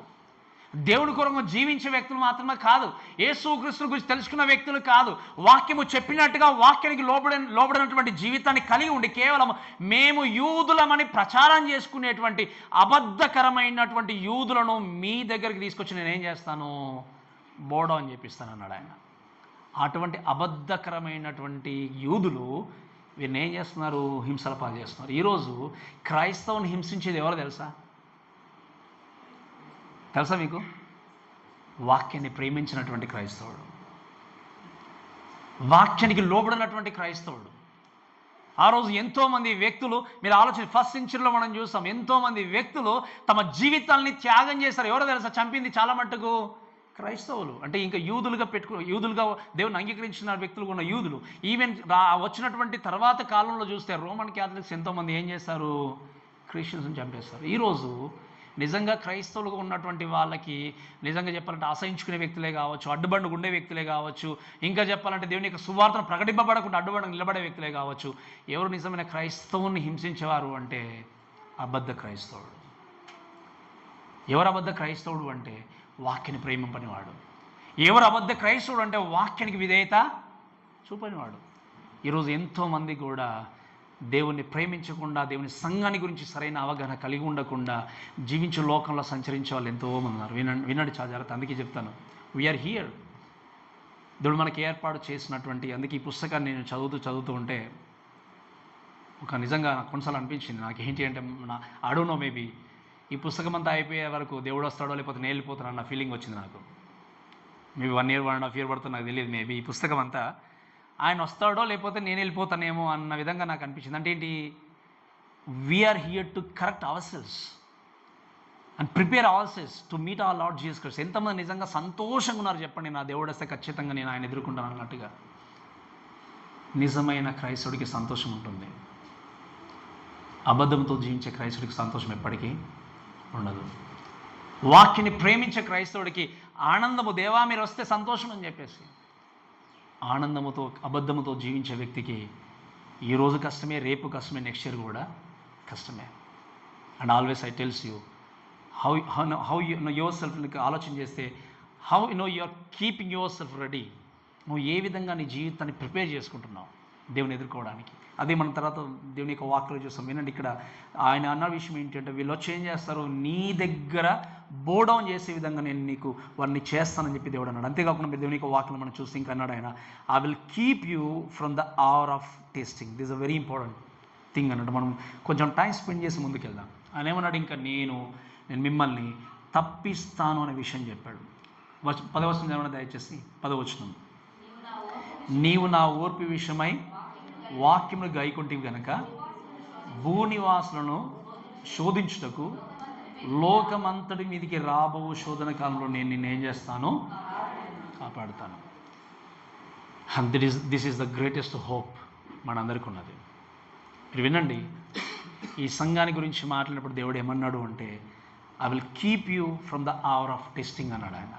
దేవుడు చెప్పిన మాట ఏంటంటే, వాడు స్క్రీన్లో చెప్పిన మాట ఏంటి అంటే, నీవు నా ఓర్పు విషయమై వాక్యమును గైకొంటివి గనక భూనివాసులను శోధించుటకు లోకమంతటి మీదకి రాబో శోధన కాలంలో నేను ఏం చేస్తాను. మీరు చాలా జాగ్రత్తగా ఉండండి. టాక్స్ అబౌట్ ట్రిబులేషన్, శ్రమల కాలం గురించి ఈ యొక్క మాట మాట్లాడుతుంది. దేవుడు యేసుక్రీస్తు ఈ సంఘానికి చెప్పినటువంటి ప్రామిస్ ఏంటి అంటే, మీరు వినండి, ఈ సంఘానికి ఇచ్చిన ప్రామిస్ ఏంటి అంటే, నేను ఆ శ్రమల నుండి నేనేం చేస్తాను, నిన్ను తప్పిస్తాను. ఈ యొక్క విషయం గురించి కొంచెం మనం లోతుగా ఆలోచన చేస్తే వినండి, దిస్ ట్రిబులేషన్, ఈ యొక్క శ్రమలు అనేటివి కేవలము మనం మిగతా సంఘాలలాగా ధ్యానించినట్టుగా ఆ సంఘానికి సంబంధించింది కాదు. ఈ యొక్క శ్రమలు అనేటివి ఏంటంటే, వాక్యం ఏముంది, భూనివాసులకు అని చెప్పాడు. వాక్యం ఏముంది అంటే, భూలోకం అంతటి పైకి వచ్చేటువంటి శ్రమలు. మీకు అర్థమవుతుందామని నేను చెప్పిన మాట, లోకమంతటి మీదికి రాబోయేటువంటి శ్రమలు అంటే ఏంటి, కేవలము క్రైస్తవులకు మాత్రమే కాదు, లోకంలో ఉన్నటువంటి ప్రతి వ్యక్తి మీదకి, అన్యజనుల మీదకి సహా వచ్చేటువంటి ఈ శ్రమలు అనే విషయాన్ని దేవుడు ప్రస్తావిస్తున్నాడు. ఈ శ్రమలు ప్రస్తావిస్తూ ఇంకా చెప్పిన విషయం ఏంటంటే, మీరు వినండి, ఈ యొక్క శ్రమల గురించి మాట్లాడితే ఏంటి అంటే, ఆయన అన్నాడు, భూలోకం అంతటి మీదికి వచ్చేటువంటి శోధన కాలములో, అంటే ఫుట్ నోట్లో రాయబడిన విషయం ఏంటి అంటే, శోధన గడి ఏంటి అంటే, ఈ యొక్క శోధన అనేది, ఈ యొక్క శ్రమ అనేది ఏంటి అంటే, is for only for few moment, in the sense few hours. అంటే ఏంటి, అవర్స్ ఇన్ ద సెన్స్ కొన్ని సంవత్సరాలు, ఇంకా చెప్పాలంటే లిటరల్గా 7 years. ఈ 7 సంవత్సరాల శ్రమల కాలంలో లోకమంతటికి రాబోయేటువంటి ఈ శ్రమ నుండి నేనేం చేస్తాను, మిమ్మల్ని తప్పిస్తాను అన్నాడు, కాపాడుతున్నాడు. ఎంత గొప్ప ప్రామిస్ మీరు చూడండి. అంతేకాకుండా ఇంకా ఆయన అన్నాడు చూడండి, ఈ యొక్క అవర్ నుండి నేను తప్పించడం మాత్రం ఆయన అన్నాడు. ఇంకా దేవుని యొక్క వాక్యం చూస్తే, ఈ యొక్క అవర్ అనేది, లేకపోతే ఈ యొక్క సమయం అనేది లిమిటెడ్గా ఉంది. కాబట్టి ఈ 7 సంవత్సరాల జరిగేటువంటి ఈ శ్రమల నుండి నేనేం చేస్తాను మిమ్మల్ని అంటే, తప్పిస్తాను. అంటే వినండి చాలా జాగ్రత్తగా, ఎవరు తప్పింపబడతారు, ఎవరు తప్పు పెడతారు చెప్పండి, గట్టిగా చెప్పాలి నాకు. ఎవరైతే క్రీస్తుని సొంత రక్షకునిగా అంగీకరించిన వారు మాత్రమే. అందుకే నేను మళ్ళీ మళ్ళీ మళ్ళీ జ్ఞాపకం చేస్తున్నాను, క్రీస్తు, మీరు వినండి, రెండవ రాకడ ఎప్పుడో మనకు తెలుసు. ఏంటి పాస్కర్ తెలియదన్నారు ఇప్పటివరకు, మరి తెలుసు అంటున్నారు అనుకోవచ్చు మీరు. యేసుక్రీస్తు భూమి మీద ఎప్పుడు అడుగు పెడతాడో మనకు తెలుసు. తెలుసా తెలియదా, ఎలా చెప్పండి, తెలుసా మనకు తెలియదా? యేసుక్రీస్తు మధ్యాకాశానికి ఎప్పుడు వస్తాడో మనకు తెలియదు. వచ్చాడంటే 7 years ఖచ్చితంగా భూమి మీదకి మనం వచ్చేస్తాం ఆయనతో పాటు. మీరు వినండి, క్రీస్తు మధ్యాకాశానికి ఎప్పుడు వస్తాడో మనం లాస్ట్ వీక్ కూడా చూసాం. దొంగ వల్ల నేను ఏమన్నాడు, ఆయన వస్తాడు. అందుకే నేను మరలా ప్రశ్నిస్తున్నాడు ఈ ప్రశ్న, మై రెస్పాన్సిబిలిటీ, మై గోల్ ఏంటి అంటే, to prepare you to meet ఆ లార్డ్ జీసస్ క్రైస్ట్. యేసు క్రీస్తును మీరు ఎదుర్కొనే విధంగా ప్రిపేర్ చేయడమే నా బాధ్యత. అందుకే నేను అడిగే ప్రశ్న మరొకసారి ఏంటి అంటే, ఆ క్రీస్తు మధ్యాకాశానికి వస్తే ఎంతమంది సంతోషంగా ఎదుర్కొంటారు ఆయన్ని? ఈరోజు ఇప్పుడే ఎంతమంది ఎదుర్కొంటారు? ఎదుర్కోకపోతే మీరు వినండి, నేను పదే ప్రశ్న వేస్తూ ఉంటాను నేను ఎప్పుడు. ఎందుకంటే నేను మీ అందరికీ తెలుసు, మన జీవితము మన చేతుల్లో ఎప్పుడు లేదు. నీవు అనుకున్నట్టుగా నీ జీవితాన్ని మలుచుకొని ఈరోజు కాకపోతే రేపు అన్నట్టుగా జీవితాన్ని బిల్డ్ చేసుకోవడానికి, డిసైడ్ చేసుకోవడానికి లేదు. ఎందుకంటే మన మరణము, మన లైఫ్, మన యొక్క డెత్ అనేది ఎవరి చేతిలో ఉంది చెప్పండి? దేవుని చేతిలో ఉంది. అందుకే నేను చెప్పే మాట ఏంటి అంటే, ఉన్న ఒక్క లైఫ్లో సరైన విధంగా సరైన దేవునితో జీవితాన్ని కొనసాగించి నువ్వేం చేయాలి, జీవితాన్ని కట్టుకోవాలి. కొంతమంది చూస్తే చాలా బాధిస్తుంది నాకు, ఇటువంటి మంచి అవకాశాలని, ఆదివారాన్ని వదిలేసుకొని ఎంతోమంది సంఘానికి రాకుండా జీవితాన్ని కొనసాగించేవారు ఉంటారు. మళ్ళీ వాళ్ళు ఏమంటారు, క్రైస్తవులు అని చెప్పుకుంటారు. వాళ్ళని చూసి బాధేస్తుంది. ఎందుకంటే ఇంత మంచి సమయాన్ని వ్యర్థం చేసే వ్యక్తులు నిజంగా దేవుడు నన్ను పిలుచుకుంటాడు, దేవుడు నన్ను తీసుకెళ్తాడని ఎలా నమ్ముతాడు నాకు తెలియదు. అందుకే వినండి, రక్షింపబడిన ప్రతి వ్యక్తి ఎక్కడ ఉండాలి చెప్పండి? ఆదివారము గట్టిగా చెప్పాలి నాకు. ఎక్కడ ఉండాలి? చర్చ్లో ఉండాలి, సంఘంలో ఉండాలి. సంఘంలో ఉన్నటువంటి సంఘంలో ఉండి మనం ఏం చేయాలి? దేవుణ్ణి ఆరాధించాలి. అందుకే మీకు చెప్పాను, ఎన్ని పనులున్నా ఏదున్నా కూడా ఈ ఆరాధన తర్వాతనో దేని తర్వాత మళ్ళీ మీరు చేసుకోవచ్చు. బట్ ద ప్రైమరీ టాస్క్ ఏంటి మీకు ఆన్ సండే ఏంటి అంటే to SIT in the presence of the lord. దేవుని యొక్క సన్నిధిలో, సంఘములో అందరితో కలిసి దేవుణ్ణి స్తుతిస్తూ ఆయన మాటలు మనం ఏం చేయాలి? వినే వ్యక్తులు ఉండాలి. మీరు వినండి ప్రేమ దేవుని బిడ్డలారా, ఈ యొక్క విషయం గ్రహిస్తూ ముందుకు వెళ్తే ఇంకా చూసేది ఏంటి అంటే ఆయన టైం సమయం కొద్దిగా ఇచ్చినప్పుడు అక్కడ జరిగేది ఏంటి అంటే unfaithful churches experience the judgement. మీకు అర్థమవుతుంది అంటే ఏంటి? నమ్మకంగా లేనటువంటి చర్చెస్ ఏమవుతాయి చెప్పండి? తీర్పును ఎదుర్కొంటాయి. ఒకరు రక్షింపబడలేదు అనుకోండి, మీరు అందరూ ఆకాశంలోనికి పైకెత్తబడి వెళ్ళిపోతుంటే మీరు వాళ్ళని చూసి ఏం చేయాలి? అయ్యో ప్రభా నేను కూడా వస్తాను అంటే నో ఛాన్స్. ఎందుకు? మనం పైకి వెళ్ళడానికి ఏ వెహికల్స్ వాడట్లేదు, మనం దేవుని దగ్గరికి వెళ్ళడానికి ఏం లేదు. మనం అందరం కూడా వాక్యంలో ఏముంది? అందరూ కూడా ఏకముగా ఎత్తబడి దేవుణ్ణి ఎదుర్కొనే టైంలోనే మహిమ శరీరాన్ని కలిగి ఉండి ఏం చేయబోతున్నాం చెప్పండి? దేవుణ్ణి మనము ఎదుర్కొనబోతున్నాం. అందుకే నేను అడిగే ప్రశ్న ఏంటి అంటే, క్రీస్తు గనక ఈరోజు మధ్య ఆకాశానికి వస్తే నిజంగా ఎత్తబడతారా? మీరు వదిలేయబడతారా? విడిచిపెట్టబడతారా? వ్యక్తిగతంగా మీ జీవితాన్ని పరీక్షించుకోండి. మీ కుటుంబం కొరకు, మీ భర్త కోసం, భార్య కొరకు, పిల్లల కొరకు మీరు ఆలోచన చేయకండి. ఇప్పుడు ప్రస్తుతానికి మీ గురించి ఆలోచన చేసుకోండి వ్యక్తిగతంగా. ప్రభా ఖచ్చితంగా ఈరోజు మీరు వస్తే మధ్యాకాశానికి, ఈరోజు కనుక మీరు రాకడ ఉంటే నేను ఖచ్చితంగా ఇక్కడ కూర్చున్న వ్యక్తిగా మీతో వచ్చేస్తాను ప్రభా, ఇంతమందికి నీ చేత ఉంది. ఇది లేదు అంటే మీ జీవితాన్ని ఈరోజు పరీక్షించుకోవాలి. ఈరోజు వాక్యం చేత పరీక్షించుకొని మీ జీవితాన్ని డిసైడ్ చేసుకుని దేవునిలో మీ పాపను ఒప్పుకుంటూ ముందుకు వెళ్ళాలి. కాబట్టి ఈ విషయాలు చూపిస్తూ ఇంకా దేవుడు అన్నాడు ఏంటంటే, ఇంకో మాట చూడండి దయచేసి, వాక్యం చదువుకుందాం. ఆయన అన్నాడు, ఆయన వాక్యం చూస్తే రాబో శోధన కాలం నిన్ను ఏం చేస్తానో కాపాడుతాను, సంరక్షిస్తాను. ఇంకొక బ్లెస్సింగ్, ఒక ప్రామిస్ ఏమన్నట్టు, నేను త్వరగా వచ్చుచున్నాను, ఎవడునో నీ కిరీటము అపహరించుకున్నట్లు నీకు కలిగిన దాన్ని గట్టిగా పట్టుకోనమన్నాడు. అంటే ఇంకొక మాట ఏంటంటే, ఐ విల్ కమ్ క్విక్లీ.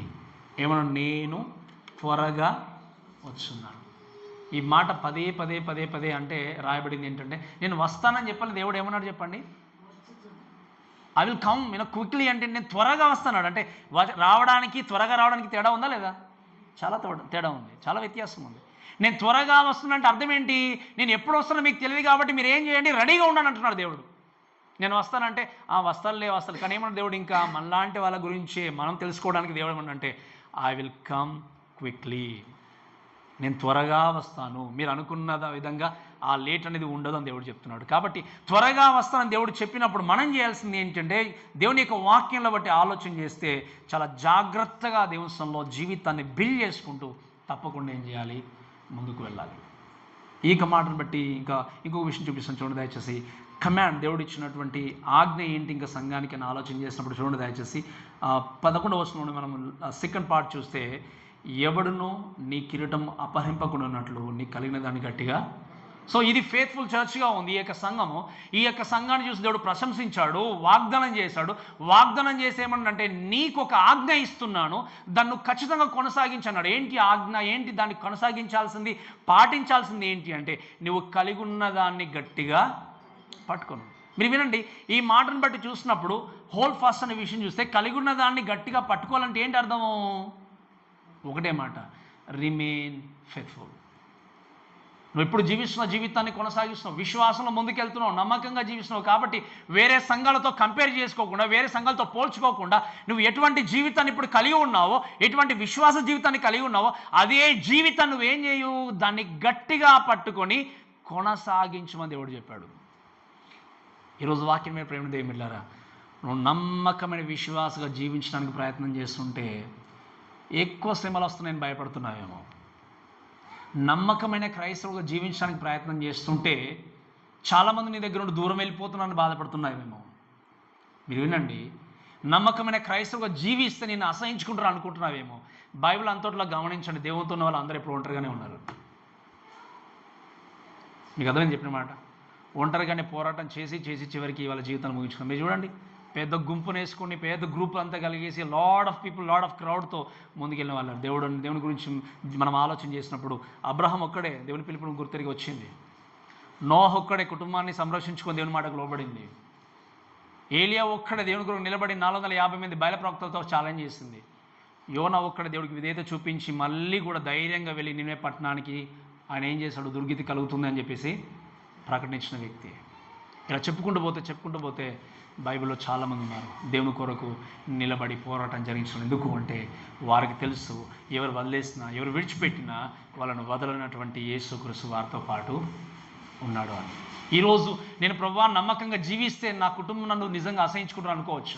నేను నమ్మకంగా జీవిస్తే నా బంధువులు నన్ను అసహించుకుంటాను అనుకుంటున్నావేమో. నమ్మకంగా జీవిస్తే నా యొక్క బంధువులు, నా స్నేహితులు నన్ను తక్కువ చూస్తున్నారు అనుకోవచ్చు. మీరు వినండి, ఎవరు తక్కువ మిమ్మల్ని చూసినా, ఎవరు కూడా హేళన చేసినా, ఎవరు అసహించుకున్నా, నీవు అంగీకరించినటువంటి క్రీస్తు నేను అసహించుకునేవాడు కాదు. నువ్వు అంగీకరించినటువంటి క్రీస్తు నిన్ను హేళన చేసే దేవుడు కాదు. నువ్వు అంగీకరించినటువంటి క్రీస్తు నీ జీవితానికి నిత్యజీవం ఇచ్చే దేవుడు ఆయన. అటువంటి క్రీస్తును కలిగిన వ్యక్తులంగా మనందరం ధన్యులం. అందుకే దేవుడు అన్నాడు ఏంటి అంటే, ఈ చర్చ్ గురించి మాట్లాడుతూ, హోల్డ్ ఆన్ టు, ఏమన్నాడు, నీవు కలిగి ఉన్న దాన్ని గట్టిగా హోల్డ్ ఫాస్ట్, నువ్వు గట్టిగా పట్టుకోదాన్ని. ఈరోజు నిజంగా దేవునితో నమ్మకంగా జీవించే స్థితిలో నీవు ఉన్నట్టయితే దాన్ని గట్టిగా పట్టుకొని ఇంకా నమ్మకంగా జీవించడానికి ప్రయత్నం చేస్తూ మనం ముందుకు వెళ్ళాలి. అంతేకాకుండా ఇంకొన్ని విషయాలు చూడండి దయచేసి. ఇక లాస్ట్లీ ఆయన అన్న విషయం ఏంటి అంటే, ఆయన అన్నాడు ఏంటి, ఇంకా నేను త్వరగా వస్తున్నాను, ఎవడో నీ కిరీటం నువ్వు అపహరింపకున్నట్లు నీ కలిగిన దాన్ని ఏంటి గట్టిగా పట్టుకొని, మన తర్వాత జయించు వాణ్ణి నా దేవుని ఆలయంలో ఒక స్తంభముగా, ఇట్స్ ఏ కౌంట్స్, లేకపోతే ఒక చక్కటి చెప్పాలంటే దేవుడు దృక్పథాన్ని చూపిస్తూ తెలియజేస్తూ ఫ్యూచర్ బ్లెస్సింగ్స్ కోసం మాట్లాడుతూ దేవుడు ఏమన్నంటే ఒక ప్రామిస్ను బ్లెస్సింగ్ దేవుడు మనకి ఇస్తూ ఉన్నాడు. ఏమన్నాడు చూడండి అక్కడ, జయించు వాణిని నా దేవుని ఆలయంలో ఒక స్తంభముగా. వినండి, దేన్ని జయించే వ్యక్తికి లోకంలో ఎన్ని శోధనలు వచ్చినా, ఎన్ని శ్రమలు వచ్చినా, దేవునికి నమ్మకంగా నువ్వు జీవించినట్టయితే జయించే వ్యక్తికి ఏమన్నాడు ఆయన, చదవండి దయచేసి 12వ వచనము, జయించు వాణ్ణి నా దేవుని ఆలయంలో ఒక స్తంభముగా నేనేం చేస్తాను.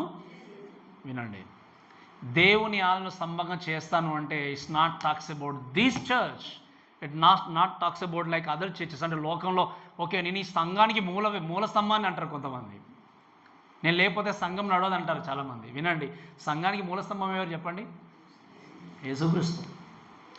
Is the corner stone, we are bricks. ఇంకా చెప్పాలంటే అంతే కదా, మనం ఇటుకల వల్ల ఏం చేయబడుతున్నాం చెప్పండి, కట్టబడుచున్నాం. పునాదులు ఎవరు చెప్పండి సంఘానికి, చెప్పాలి గట్టిగా, అపోస్తలులు, అంతే కదా. యేసుక్రీస్తు మూలరాయి, అపోస్తలు అంటే ఎవరు, కేవలం 12 మంది మాత్రమే. మళ్ళీ ఇప్పుడున్న దొంగ అపోస్తలు కాదు, అబద్ధ అపోస్తలు కాదు. వారు పునాదులుగా ఉండి మనం ఏం చేయబడుతున్నాం వాక్యంలో, వాటి మీద ఇటుకల్లాగా కట్టబడుచున్నాం మన దేవుని యొక్క వాక్యంలో ఉంది. కాబట్టి ఈరోజు వినండి, దేవుడు ఏమంటున్నాడు, దేవుని ఆలయంలో నిన్ను అంటే స్తంభంగా చేస్తానంటే అర్థం ఏంటి అంటే, he will make us to settle in heaven permanently. ఆయన ఏం చేయబోతున్నాడు చెప్పండి, మనందరినీ కూడా దేవుని యొక్క రాజ్యంలో, ఆ స్థలంలో మనందరము కూడా పర్మనెంట్గా ఆయన మనల్ని మహిమపరిచే స్థితిలో ఉన్నాడు. ఎంత గొప్ప భాగ్యం ఆలోచన చేయండి. అందుకే మనం పొద్దున జ్ఞాపకం చేశాను, ఏమైనా యోగ్యత ఉందా మనకు, అసలు ఏమైనా అర్హత ఉందా చెప్పండి. మన ఇంట్లో ఉన్నామంటే ఏదో ఒక రోజు మన ఇంటిని వదిలేసి పోవాలి.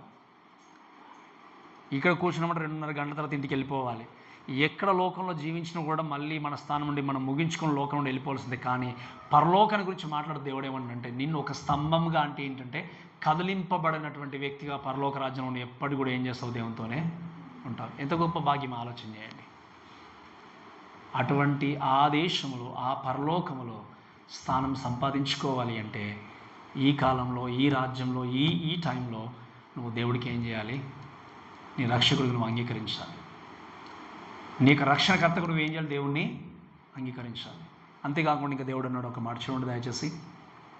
అందులో ఏమన్నాడు ఆయన, స్తంభంగా చేసిన అందులో ఉండి వాడిక మీద ఎన్నటికి వెలుపలికి, మీకు అర్థమైంది కదా, ఇక అక్కడ నుండి బయటకు ఎప్పుడు కూడా మళ్ళీ రాడు. అందుకే మీరు చూడండి, మరణించిన తర్వాత రెండవ ఛాన్స్ అనేది లేదు. మీకు అర్థమైందా మనం చెప్పిన మాట, మరి చనిపోయిన తర్వాత దేవుడు చూస్తాలే, మంచివాడు కదా, ప్రేమించేవాడు కదా, కాపాడే దేవుడు కదా, జాలిగల దేవుడు కాబట్టి మరణించిన తర్వాత నేను మళ్ళీ దేవుని దగ్గర ఏడుస్తానులే అనుకుంటే, దేవుడు అన్నాడు ఒక్కసారి వ్యక్తి జన్మించాలంటే రెండవసారి చనిపోయిన తర్వాత డైరెక్ట్గా జడ్జిమెంట్కే వెళ్ళాల్సింది. మరణించిన తర్వాత అవకాశం అనేది అంటే ఏంటి? ఇప్పుడు అవకాశం ఎప్పుడుంది? మనందరికీ బాగా తెలుసు, ధనవంతుడు లాజరు. ధనవంతుడు ఎంతగానో ప్రాకులాడాడు తన కొరకు, ఇంకా ఛాన్స్ లేదనుకుని ఏం చేశాడు? చివరికి తన సహోదరుల కోసం పోరాటం చేశాడు. అంటే తనకు అర్థమైపోయింది, ఇంకా నేను ఇక్కడ నుండి బయటపడే మార్గం ఏమీ కూడా. ఈరోజు నీకు అన్ని అవకాశాలు ఇవ్వబడ్డా కూడా, అన్ని రకాలుగా సదుపాయాలు ఉన్నా కూడా, ఆపర్చునిటీస్ వచ్చినా కూడా అది సద్వినియోగం చేసుకొని దేవుని మాటకు లోబడి నమ్మకంగా నీ జీవితాన్ని జీవించకపోతే, ఆయన సొంత రక్షణను అంగీకరించకపోతే నరకం నుండి తప్పించే వ్యక్తి యేసుక్రీస్తుడు మిమ్మల్ని తప్పించలేదు రేపు చనిపోయిన తర్వాత. ఎందుకు? ఆయన ప్రామిస్ చేశాడు. ఒక వ్యక్తి క్రీస్తుని అంగీకరిస్తే పరలోకము, అంగీకరించకపోతే నరకము. అక్కడ వెళ్ళిన తర్వాత ఏ నాదుడు ఎవరు కూడా మిమ్మల్ని తప్పించాడు. ఎవరైతే యేసుక్రీస్తు అంగీకరించారో వాళ్ళు మాత్రం పర్మనెంట్గా దేవునితో ఉంటారనే విషయాన్ని మనం దేవుని యొక్క వాక్యం చూస్తాం. అందుకే ఇది ముగిస్తాను చూడండి. ఇంకా దేవుని యొక్క వాక్యం చూస్తాను అన్నాడు, మరియు నా దేవుని పేరును అన్నాడు. ఏమన్నా చెప్పండి ఆయన? ఈ రైట్స్ గాడ్స్ నేమ్. నా దేవుని పేరు అంటే ఏంటి? ఇంకా దాని అర్థం ఏంటి అంటే you are belongs to me అన్నాడు దేవుడు. మీరు నా సొత్తు. ఇంకా డైరెక్ట్ ఏమన్నాడు చెప్పండి? దేవుడు ఏమంటున్నాడు? మీరు నా వారు, నా సొత్తు, నా సొత్తుగా మిమ్మల్ని నేనేం చేసుకున్నాను? చేసేసుకున్నాను. ఎంత ధన్యకరమైన సంఘం ఆలోచించండి, ఫిలదెల్ఫియా సంఘము. అని డైరెక్ట్గా చెప్తున్నాడు, మీరు నా వారు అన్నాడు డైరెక్ట్గా. ఈరోజు నీ జీవితాన్ని చూసి దేవుడు చెప్పగలడా మీరు నా వారు అని చెప్పేసి? మనం ఎప్పుడు ఆయన వారం అవుతాము అంటే ఆయన అంగీకరించినప్పుడే. ఇంకో మాట అన్నాడు చూడండి, ఆయన నూతనమైన యెరూషలేమును నా దేవుని పట్టణ పేరును, నా క్రొత్త పేరును వాని మీద ఏం చేస్తాను నేను. సో ఇక్కడ ఏంటి అంటే స్టాక్స్ అబౌట్ నూతన యెరూషలేము అన్న విషయం చూసినప్పుడు స్టాక్స్ అబౌట్ సిటిజన్షిప్ అంటే ఏంటి? మన పౌరసత్వం, మన ఓటు హక్కు ఎక్కడుంది చెప్పండి? ఇంకా గట్టిగా చెప్పాలి, ఎక్కడుంది? అందుకే నేను చాలాసార్లు అంటాను, ఇక్కడ ఓటు హక్కు లేకపోతే చనిపోయినట్టు లెక్క అనుకుంటారు చాలామంది. ఎంతో ప్రయత్నాలు చేస్తాం మన ఓటు హక్కు కోసం. బట్ నేను అడుగుతున్న మరొక్కసారి ప్రశ్న ఏంటి అంటే ఎంతమంది ఓటు హక్కును సంపాదించుకున్నారు పరలోకంలో? అది నా ప్రశ్న. వచ్చిందా మీకు ఓటు హక్కు? లిస్టు చూపించాలా అని అనుకున్నారనుకోండి, మీకు లిస్ట్ ఎలా కనబడుతుంది అంటే క్రీస్తుని లోపల ఉన్నప్పుడు దేవుడే మీకు చెప్తాడు ఖచ్చితంగా, యు ఆర్ మై చైల్డ్ అంటాడు దేవుడు. ఏమన్నాడు చెప్పండి? మీరు ఓటు హక్కు అనేది, మన సిటిజన్షిప్ అనేది ఏంటంటే దేవుని యొక్క రాజ్యంలోనే ఉన్నదనే విషయాన్ని ప్రస్తావిస్తున్నాడు. నేను I will give a new name. ఇటువంటి బ్లెస్సింగ్స్ని దేవుడు మనకు అనుగ్రహిస్తూ ముందుకు వెళ్ళేస్తున్నాడు. అందుకే చివరిగా అన్నాడు ఏంటంటే సంఘములతో ఆత్మ చెప్పుచున్న మాట చెవులగలవాడు. ప్రతి సంఘానికి రాస్తూ చివరిగానే చెప్పిన మాట ఏంటి అంటే if you have a year please listen. నీకు చెవులు ఉంటే ఏం చేయాలి? దీన్ని విని గ్రహించాలన్నాడు. సో ఈ ఫిలదెల్ఫియా సంఘము it was a really faithful church. విశ్వాసాన్ని కలిగి ఉన్నటువంటి సంఘము. ఈరోజు ఈ సంఘాన్ని గురించి దేవుడు ప్రస్తావించినట్టుగా నీ జీవితాన్ని చూసి ప్రస్తావించగలడా? మన సంఘాన్ని చూసి దేవుడు ప్రస్తావించగలడా అని ఒక్కసారి క్వశ్చన్ చేసుకొని, ప్రభా నేను మీ కొరకు జీవించే జీవన విధానంలో ముందుకు వెళ్తున్నప్పుడు ఈ ఫిలదెల్ఫియా సంఘములాగా నన్ను విశ్వాసంలో పెంపొందించని ప్రభువుని మనం ప్రార్థన చేయాలి. సంఘము చాలా చిన్నది కానీ విశ్వాసంలో చాలా గొప్పదిగా ఉంది. ఈరోజు నీ విశ్వాస జీవితాన్ని ఎదుటి వ్యక్తి చూడొచ్చు. Don't worry. నీ ఆత్మీయ జీవితం కనపరుచుకోవాల్సింది పక్కవారికి కాదు. నీ ఆత్మీయ జీవితాన్ని కనపరుచుకోవాల్సింది ఎదుటి వ్యక్తికి కాదు. నీ ఆత్మీయ జీవితాన్ని బిల్డ్ చేసుకోవాల్సింది, కనపరుచుకోవాల్సింది, విశ్వాస జీవితాన్ని చూపించాల్సింది నీకు విశ్వాస జీవితాన్ని అనుగ్రహించిన కర్త అయిన దేవుడికి మాత్రమే నువ్వేం చేయాలి? కనపరుచుకుంటూ ముందుకెళ్ళాలి. ఎందుకు అంటే అక్కడికి తీసుకెళ్లే వ్యక్తి ఆయన మాత్రమే.